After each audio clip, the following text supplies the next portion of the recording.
In a small village where silence has taken root and the bell has not rung for years, one woman's courage to speak the unspoken may be the key to breaking the chains of grief. Will she find the strength to heal not only herself, but the village that has long been trapped in its own sorrow? Miriam arrived in the quiet village of Ailedale on a rainy morning, the kind of dreary day that felt like the sky itself was mourning. The small, narrow streets of the village were empty, save for a few people huddled under umbrellas, moving quickly between the quaint stone houses. She stepped off the carriage, feeling the damp chill of the air settle into her bones. This was supposed to be her escape. She had no grand expectations for Ailedale, just a desire to disappear. No one here knew her story, and that was exactly what she needed. No more conversations where she felt out of place, no more hollow smiles and empty greetings. The quiet of Ailedale was like a balm to the soul, at least that's what she had convinced herself. The village was small, nestled between rolling hills that seemed to shelter it from the world. From the moment Miriam set foot on the cobbled streets, it felt as though the air itself was steeped in history, ancient, heavy, and full of things unspoken. The houses, with their thatched roofs and ivy-clad walls, looked like they belonged in another time, a simpler place where nothing ever changed. But the silence was oppressive in its stillness. It wasn't a comforting quiet. It was the kind of silence that hinted at something darker, something that lay just beneath the surface. A silence that had settled in the bones of the villagers, as if they had all agreed, consciously or not, that it was better to say nothing than to speak at all. Miriam could sense it immediately, the way the villagers avoided looking at one another, how their words were few, spoken with care, like they feared disturbing the stillness. It was a quiet that didn't feel peaceful, but heavy. It made Miriam's chest tighten in a way she couldn't explain. As she made her way to the inn, she caught a glimpse of the bell tower in the distance, towering above the village like a silent sentinel. The bell in that tower had not rung for years, the villagers would tell her. The story of its silence was well known, though never spoken of openly. It had happened when a child had died tragically in the village, and since then the bell had remained still, its rope untouched, its voice muted by grief and fear. Miriam didn't know why, but she felt drawn to it. Maybe it was the symbol of the bell, hanging silently in the tower, echoing something deep within her, a kind of sadness she couldn't name. She'd spent her whole life running from the kind of grief the bell must have represented. A grief so heavy it could silence an entire village, keeping them frozen in a kind of perpetual mourning, afraid to move forward or to speak of what they had lost. She didn't know why, but Miriam found herself looking at that bell more than once in the days that followed, as if it were calling to her, asking her to understand the silence it carried. As she sat in her room that first night, the rain pattering against her window, Miriam felt the weight of her own silence. She had come to Ailedale to escape the things she had left behind, the angry words with her family, the broken friendships, the unspoken regrets. She had hoped that by coming to this remote village she could shed the past like an old coat. But the quiet of Ailedale, the same silence that had swallowed the bell, began to feel like a mirror to her own internal state. She realized that the past wasn't something she could escape. The pain was within her, in the silence she carried inside, in the words she had never said. Her mind wandered back to the last conversation she'd had with her mother before leaving. The argument, the harsh words, the things they had said to each other that neither could take back. The look in her mother's eyes, the mix of betrayal and fear. Miriam could still feel the sting of that moment. She had thought that running away would somehow make it easier. But here, in the stillness of Ailedale, it was only becoming clearer that the silence wasn't a solution. It was suffocating. It was a wall she had built around herself, keeping her from facing the things she was too afraid to confront. She closed her eyes, feeling the weight of it all pressing in on her. The village's quiet was like a reflection of her own heart, a heart that had become too accustomed to being still, to being silent. Miriam didn't know how to change it. She didn't know how to break the silence, how to make peace with the things she had buried. But as she lay there in the dark, listening to the soft rustle of the rain, she couldn't help but feel that the bell was calling to her, urging her to do something, to make a sound, to speak a word. It was as if the bell was waiting for her, waiting for someone to reach up and pull the rope, to break the silence once and for all. She didn't know why, but she felt that something inside her was about to shift, that the journey she had begun in Ailedale was not just about escaping her past, but about facing it. Not with anger or regret, but with the willingness to listen, to speak, and to be heard. Miriam didn't yet know how, or even if she was ready, but something inside her stirred. The bell, with its deep, mournful silence, seemed to call her to action. It was no longer just a symbol of loss, it had become a symbol of something else, something more important. It was a reminder that even in the darkest silence, there was always the possibility of a sound, a word, a voice breaking through. And maybe, just maybe, Miriam was ready to find hers. The days in Ailedale passed in a quiet blur, each one indistinguishable from the last, save for the weight that seemed to settle more heavily on Miriam's chest as the days wore on. The village had a kind of routine, one that moved with the rhythm of nature and the seasons, where people went about their business, speaking in hushed tones, exchanging brief pleasantries, and then disappearing into their own homes. The silence wasn't oppressive, not exactly. It was more a quiet acceptance, as if the villagers had agreed that words, especially the difficult ones, weren't necessary. They lived their lives with a kind of subdued grace, all of them carrying a sorrow that no one ever spoke of aloud. But it was there, beneath the surface, a silence that was both collective and individual. Miriam, in the short time she had been there, had begun to feel the pull of that silence. She was a stranger in the village, and she had no desire to become embroiled in the hidden grief that seemed to grip its people. Yet, she couldn't help but notice the way the villagers looked at the bell tower. It was as if the bell, which hadn't rung for years, had become more than just a piece of the village's infrastructure. It had become a monument to grief, a reminder of something lost that no one dared to speak of. It was on one of these days that Miriam met Elias, an old man who had lived in Ailedale for as long as anyone could remember. He had a weathered face, the kind that looked carved from stone, his features etched with the lines of a long life lived in this small, forgotten corner of the world. He moved slowly, his steps deliberate, as though he were weighed down by the passage of time. There was something in his eyes, though, a quiet intelligence, a depth that Miriam immediately recognized. It was as if he, too, carried the silence of the village in his soul. It happened one evening as Miriam walked down the narrow street toward the inn.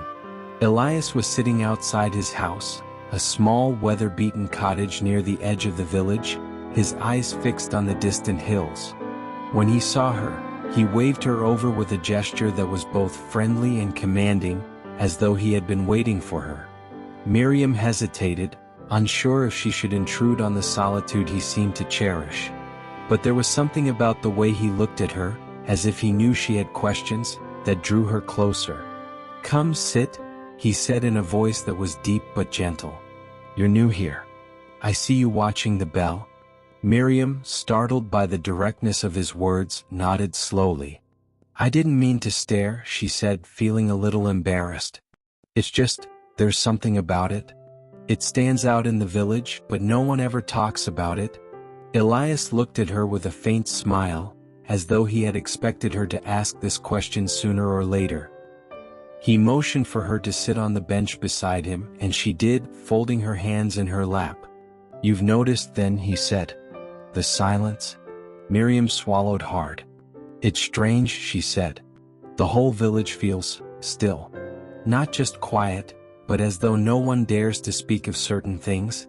Elias nodded, his eyes turning toward the bell tower in the distance, his gaze distant, lost in memories Miriam couldn't even begin to fathom. "The bell is a powerful thing," he said quietly. "It was once the heartbeat of the village, a sound that brought people together. But that was a long time ago. Why doesn't it ring anymore?" Miriam asked before she could stop herself. Elias turned to her, his eyes narrowing slightly, as if he were deciding how much to reveal. "The bell hasn't rung in many years," he said softly. "Not since the boy died." Miriam's heart skipped a beat. She didn't know why, but the mention of a child's death immediately brought her back to her own past. Her brother, lost in an accident years ago. She knew the ache of losing someone young, someone who should have had more time, more chances. "A child?" she repeated, her voice barely above a whisper. Elias's face tightened, and for a moment, Miriam saw a flicker of pain in his eyes. "A child?" he repeated. His name was Jacob. He was a boy full of life, always running about, laughing, playing with the other children. But one winter there was a terrible storm. The roads were icy and he slipped, falling off the bridge into the river. Miriam felt a cold chill settle over her, though the sun was still warm in the sky. "I'm so sorry," she said, unsure of what else to say. Elias waved a hand dismissively. "It was a tragedy, yes. But it's more than that. You see, the people of Ailedale have always been quiet. But after Jacob's death, something in this village broke. People couldn't bring themselves to speak anymore, to even acknowledge what had happened. And when it came time to ring the bell to announce his passing, no one could. The grief was too much, too overwhelming. The bell stayed silent. Miriam felt a lump form in her throat. The weight of what Elias was saying hit her harder than she expected. A tragedy that left a village without a voice, without a way to mourn properly. A bell that could no longer ring, a symbol of a grief too heavy to bear. "I don't understand," Miriam said slowly, her heart aching for the village, for Jacob, for Elias. "How could a bell, how could silence, do all this?" Elias turned his gaze back to the distant tower, his eyes distant. "Silence has power, Miriam. More power than we realize. It can heal, but it can also hurt. When we don't speak, when we refuse to acknowledge the pain we carry, it festers inside us. It grows, takes root, and becomes a part of who we are. And so the bell remains silent because we too remain silent." Miriam felt a shiver run down her spine. She hadn't expected this conversation to weigh so heavily on her.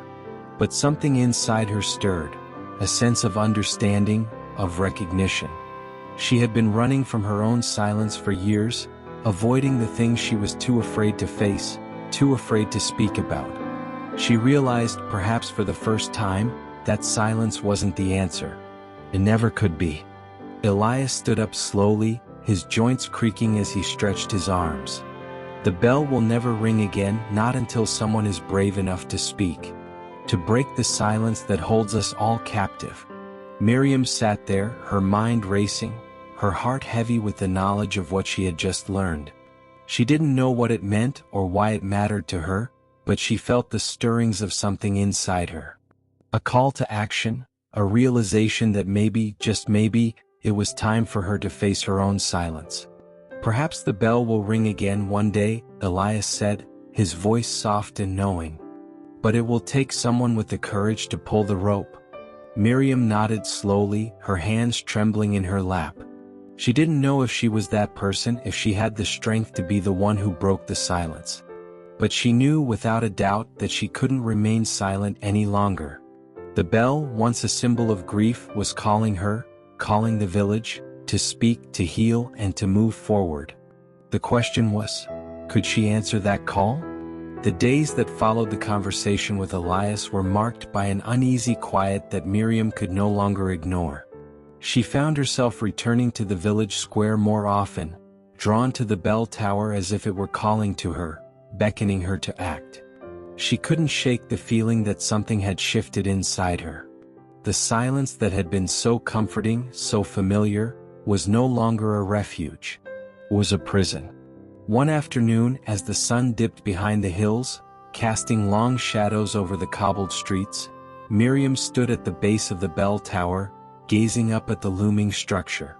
The bell hung high above, its rope dangling like a forgotten limb, untouched for years. The thought of pulling it, of breaking the silence, filled her with both fear and excitement. What would happen if she did? Would it bring peace, or would it tear the village apart even more? Elias's words echoed in her mind. "The bell will never ring again," not until someone is brave enough to speak. Miriam's heart pounded in her chest. Was she brave enough? Did she have the courage to face the grief that had silenced this village for so long? Taking a deep breath, she stepped forward and grasped the rope, her fingers trembling. For a moment she hesitated, the weight of her own fears pulling her back. But then she thought of Jacob, of the villagers who had been living with this silence for so long. And she thought of herself, of all the things she had left unsaid, of all the words that had been buried inside her for years. With a steadying breath she pulled. The sound of the bell echoed through the village like a thunderclap, shaking the earth beneath her feet. The chime rang out, deep and mournful, its vibrations rippling through the air, as though it were awakening from a long-forgotten slumber. At that moment, Miriam felt something shift inside her. The silence had been broken. The bell had spoken, and so had she. For the first time in years, Miriam felt like she could finally breathe. In the weeks following the ringing of the bell, an almost imperceptible change began to take place in Ailedale. It was as though a dam had broken, and the floodgates of emotion and memory were beginning to open. Yet the village's silence, though it had been disrupted, had not fully healed. People spoke more, but still in hushed tones, as though afraid that speaking too loudly would break the fragile peace they were beginning to build. Miriam could see the change, but it was delicate, like a seed just beginning to sprout in the ground. She found herself spending more time with the villagers, watching them, listening to their stories, and feeling a strange connection to them. They, too, carried silences within them. Silent grief, silent regrets, silent desires for reconciliation. Miriam noticed how some of them would glance nervously at the bell tower, as if unsure whether to acknowledge what it had represented for so long. But Miriam was no longer afraid of what silence meant. It had always been her refuge, but now it felt like a prison she had to escape from. It was during one of her visits to the village square that she encountered Thomas. He was a quiet man, someone who had always seemed content with his solitude, but Miriam had seen the shadows in his eyes, the unspoken sorrow that lingered behind his every word. Thomas had come to Ailedale years ago, just as she had, hoping for a fresh start, but Miriam sensed that his reasons were different. Unlike her, who was running from her past, Thomas seemed to be running toward something, a forgiveness he wasn't sure he would find. One afternoon, as the sun dipped low over the hills, casting long shadows on the cobbled streets, Miriam sat with him on the bench near the village fountain. It had become a ritual of sorts. Her visits to this bench where they sat together, each of them lost in their thoughts, yet comforted by the shared silence between them. "I've been thinking," Thomas said one day, his voice quiet but heavy with emotion. "About why the bell stopped ringing." Miriam turned toward him, her eyes searching his face. She had been wondering the same thing. "Why do you think it stopped?" she asked. Thomas shifted uncomfortably, his eyes darting toward the bell tower in the distance. "I don't know. I think maybe it's because we stopped talking. We stopped speaking the words that needed to be said." He paused, running a hand through his hair. "I think we're all waiting for someone else to speak first." Miriam nodded slowly, her heart aching at the truth in his words. How many times had she, too, waited for someone else to take the first step?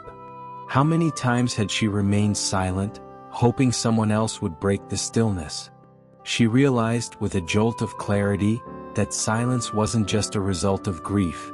It was a form of fear. Fear of rejection, fear of judgment, fear of what might happen if we truly spoke what was in our hearts. "I think you're right," Miriam said softly. "But how do we begin? How do we break the silence?" Thomas turned to her, his eyes filled with the weight of 1,000 unspoken words. "We start with ourselves. We speak the words we've been holding back. And we trust that the people who are meant to hear them will listen." Miriam felt the weight of his words settle into her chest. He was right, of course. The silence could only be broken if someone was brave enough to speak first. And as much as she wanted to believe that others would take the first step, she knew that the responsibility to change the village's silence had to fall on her too. That evening, Miriam returned to the bell tower, her heart full of the realization that she could no longer wait. She had to speak. She had to be the one to begin the healing process. It wasn't enough to wait for someone else to do it. The bell had rung once, but it was up to the villagers to continue the process, to let the sound reverberate through their hearts and souls, breaking the chains of grief that had bound them for so long. Miriam's resolve grew stronger with each passing day. As she began to speak more openly with the villagers, she noticed subtle changes in their behavior. It wasn't immediate, nor was it always visible, but there was a softening, a willingness to engage in conversation, however brief, however hesitant. People who had once avoided each other began to speak in the streets. The baker, Sarah, whom Miriam had never seen speak more than a few words to anyone, began to share stories of her childhood. Mrs. Calloway, the widow who had lived alone for as long as anyone could remember, began to sit in the village square, telling anyone who would listen about her late husband and the life they had shared. Miriam observed all of this with a mixture of awe and disbelief. It was as if the bell had been the catalyst for a change that was slowly rippling outward, like a stone dropped into the still waters of a pond. But the most surprising change came not from the village, but from within herself. As she spoke with others, sharing fragments of her own past, her broken family, her regrets, her pain, she realized how much of her life had been spent hiding behind her own silence. One afternoon, as the villagers gathered to watch a local festival in the square, Miriam found herself standing beside Sarah, the baker. Sarah had always seemed so strong, so unaffected by the world around her, but today she seemed quieter than usual, as though something was weighing on her. "Are you okay?" Miriam asked, surprised at how natural the question felt. Sarah looked at her for a long moment before sighing deeply. "It's just that. I've never really talked about it. About losing my parents. The fire.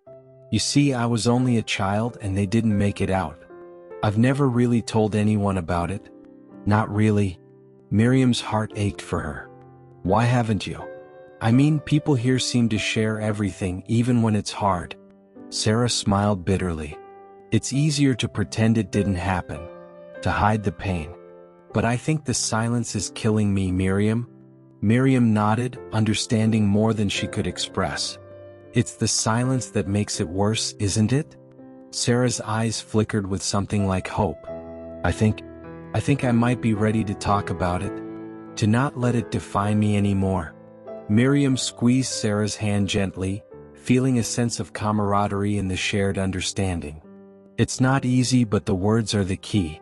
Speaking them, sharing them, letting others hear them, it's the only way to let go." Though the village was beginning to open up in small but significant ways, Miriam found herself at a crossroads. She could feel the change within her, the breaking of barriers she had long put up, the loosening of the chains she had wrapped around her heart. But there was still one part of her past that she had not yet confronted: her family. The letter from her mother, which had remained unopened on the small desk in her room, taunted her with its simple words: "We miss you. Come home. We want to talk." Miriam had thought of returning to her family many times since she left, but each time she had stopped herself. She didn't know what to say or if they would even welcome her back. But the silence, both in the village and within herself, had begun to feel unbearable. She could no longer live in this limbo, this place of avoidance. If she truly wanted to heal, she would need to face her past. One morning, after much deliberation, Miriam decided to leave Ailedale for a while. She packed a small bag and left a note for Elias, explaining that she was going to confront her family, to break the silence that had kept her away for so long. As she stood at the edge of the village, looking back at the small cottages and the bell tower in the distance, she felt a strange sense of closure. She was no longer running from her past. She was running toward it. Miriam's journey back to her family's home was long, filled with the anticipation of what was to come. As the carriage rolled through familiar countryside, memories flooded her mind, of her mother's laughter, of the fights, of the years of silence between them. The house she had grown up in was just as she remembered, Old, familiar, filled with the scent of her mother's cooking and the weight of her father's stern gaze. But as she approached the door, she felt a pang of fear. What would they say? What would they think of her after all this time? Her mother answered the door, her face pale but filled with the unmistakable warmth that Miriam had missed so much. "Miriam," her mother whispered, her voice cracking. For a moment, neither of them spoke. There was so much to say, so much to explain, but no words came. Instead, they stood there, simply looking at each other, as if the years of silence had been too much to bridge. Finally, Miriam found her voice. "I'm sorry, Mom," she said, her voice trembling. "I'm sorry for leaving without saying anything. For all the things I never told you. I was afraid to face the hurt. I thought it would be easier if I ran away." Her mother's eyes filled with tears and she stepped forward, pulling Miriam into a tight embrace. "Oh, Miriam," she whispered. "I've missed you so much.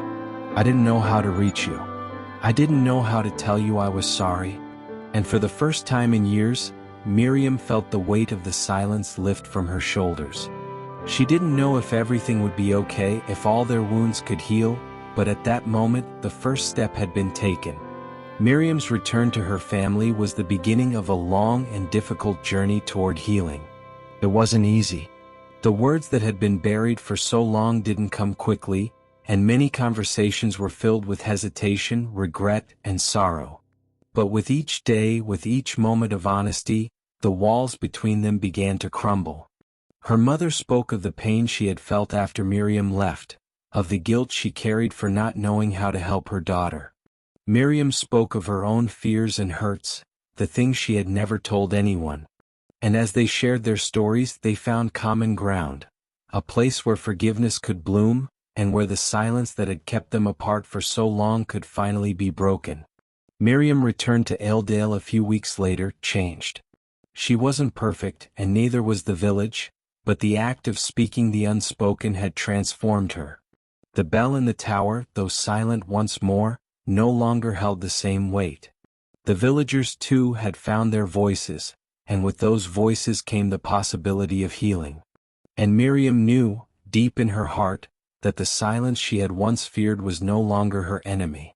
It had become her ally, a reminder of how far she had come, and how far the village still had to go. The bell might never ring again, but the words they had spoken would echo through the lives of those who had been brave enough to say them. It was many months later that Miriam returned to the bell tower, this time not as a visitor or as an outsider, but as a part of the village. The bell still hung in its tower, silent and unmoving, but now it was a symbol of a different kind of silence. The silence of peace. The silence of understanding. The silence of healing. Miriam had learned that silence was not inherently bad. It was not something to fear or avoid. It was simply a space where words could be born. And just as the bell had once been a powerful symbol of loss, it had become a symbol of something else now, the power of words to heal. Standing beneath the tower, Miriam looked up at the bell, its stillness now no longer a mark of grief, but a mark of transformation. She knew that the villagers still had much to work through, that there were still many words left unsaid, but the journey had begun. And for the first time in a long while she felt at peace. Miriam stood in front of the bell one last time, her hand resting gently on the rope. She didn't know if the bell would ever ring again, but she understood now that it didn't matter. The silence had been broken. And in that breaking, a new beginning had been born, not just for the village but for herself. As she closed her eyes, a single tear fell down her cheek. It wasn't a tear of sorrow but of release, of finally letting go. The words that had been trapped inside her for so long had been spoken. The bell once silent had rung. And in its sound, Miriam had found her voice. And maybe, just maybe, the bell would ring again someday. But for now the silence was enough. This is end of the story. Comment amen if you believe in Jesus. Blessings. Please like this video and subscribe this channel for more Jesus story like this. May the God watch over you.